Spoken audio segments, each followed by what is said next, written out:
കേരളത്തിലെ ചുവന്ന മഴയിൽ നിന്നും വ്യത്യസ്തമായ മറ്റൊരു പ്രതിഭാസം പറയാം. അതായത് 2018 സൈബീരിയൻ പ്രദേശമായ നൊറിൽസ്കിൽ ഒരു ചുവന്ന മഴ പെയ്തിരുന്നു. കേരളത്തിൽ നിന്നും വ്യത്യസ്തമായ ഒരൽപ്പം കട്ടി കൂടിയ ചുവപ്പ് നിറമായിരുന്നു അവിടുത്തെ മഴയ്ക്ക്. സാധാരണ തെളിനീര് പോലെ മഴ പെയ്യുന്ന ആ പ്രദേശത്ത് എങ്ങനെയാണ് കട്ടി കൂടിയ ചുവന്ന നിറത്തിലുള്ള മഴ പെയ്യുന്നത്? നൊറിൽസ്ക് എന്ന് പറയുന്നത് ഏതാണ്ട് 10 ലക്ഷത്തിൽ കൂടുതൽ മനുഷ്യർ താമസിക്കുന്ന ഒരു വ്യാവസായിക നഗരമാണ്. സാധാരണഗതിയിൽ ചിന്തിച്ചാൽ ചുവന്ന മഴയ്ക്ക് പിന്നിൽ അന്തരീക്ഷത്തിലേക്ക് ഉയർന്നു പൊന്തിയ ചുവന്ന പൊടിപടലങ്ങളാണ് എന്നാണല്ലോ പൊതുവെ വിശ്വസിക്കപ്പെടുന്നത്. കാലങ്ങൾക്ക് മുമ്പ് കാനഡയിൽ ഇതേപോലെ ചുവന്ന മഴ പെയ്തതിന്റെ കാരണം സഹാറ മരുഭൂമിയിൽ നിന്നും ഉയർന്നു പൊന്തിയ ചുവന്ന പൊടിപടലങ്ങളാണ് എന്ന് കണ്ടെത്തിയിരുന്നു. അതുകൊണ്ട് തന്നെ സൈബീരിയയിലും ഈ നൊറിൽസ്ക് പ്രദേശത്തും ചുവന്ന മഴ പെയ്യാനുള്ള കാരണം അതുതന്നെ ആയിരിക്കാമെന്ന് പലരും വിശ്വസിച്ചിരുന്നു. ആ അന്വേഷണം ചെന്നെത്തിച്ചത് ഞെട്ടിക്കുന്ന ചില കണ്ടെത്തലുകളിലേക്കാണ്. അതായത് ആ ചുവന്ന മഴയുടെ സാമ്പിളുകളിൽ നിക്കലിൻ്റെ അംശം കണ്ടെത്തിയിരുന്നു. നിക്കലിന് ചുവന്ന നിറമല്ല, പക്ഷേ അന്തരീക്ഷത്തിലേക്ക് എങ്ങനെ നിക്കൽ ചെന്നെത്തി എന്ന അന്വേഷണം ചെന്നെത്തിച്ചത് നിക്കൽ ഖനനം ചെയ്യുന്ന ചില ഫാക്ടറികളിലേക്കും നിക്കലിൽ നിന്നും ചില ഉൽപ്പന്നങ്ങൾ നിർമ്മിക്കുന്ന കമ്പനികളിലേക്കുമാണ്.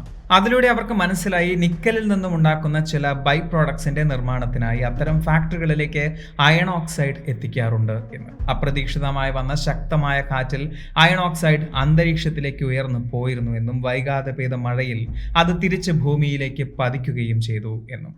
അന്തരീക്ഷത്തിൽ നിന്നും മഴയായി ഭൂമിയിലേക്ക് പതിച്ച അയൺ ഓക്സൈഡ് ചുവന്ന നിറത്തിലെ മഴയായാണ് പെയ്തത്.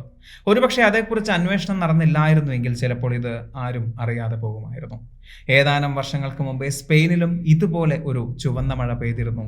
ഹെമറ്റോകോക്കസ് പ്ലാവിറ്റസ് എന്ന പായലാണ് ആ ചുവന്ന മഴയ്ക്ക് കാരണമായത്. ഇങ്ങനെ നമുക്ക് ചുറ്റും ഒരുപാട് കാര്യങ്ങൾ സംഭവിക്കുന്നുണ്ട്. പക്ഷേ അതിൽ എന്തൊക്കെ കാര്യങ്ങൾ നമുക്കറിയാം?